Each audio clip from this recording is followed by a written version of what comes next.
ल्याउनु छ तितेपाती सिन्धुपाल्चोक नामलाङ टारबाट ल्याइदिएछ एकजना भाइले। अब यसको यो टुक्रा टुक्रा पारेको एउटा तरिका चाहिँ यो धुपको लागि है मसिनो पारेछ। अर्को यो पात चाहिँ मैले छुट्याएको चाहिँ यो तेल बनाउने।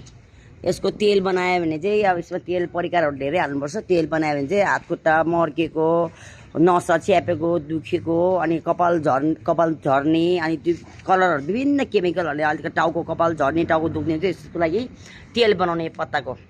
अर्को हामीले यो बौद्धतिर अब त्यो बत्ती बाल्दाखेरि त्यो सबै त्यो बाँसले कपासले बाँधेको हुन्छ क्या ढुङ्ग्री।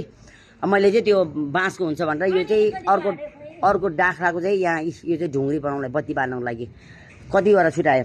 अनि अर्को हिजो मैले पाइल्सको दबाई बनायो, यसैको तितेपातीको पाइल्सको दबाई बनायो। अब यो अहिले धुप भइगयो अनि त्यस्तो भएको छ। ल हेर्नुहोस् है, अब म तेल चट्ट बनाउँछु, ट्याक्क हाल्छु, खुर्र लिन आउने।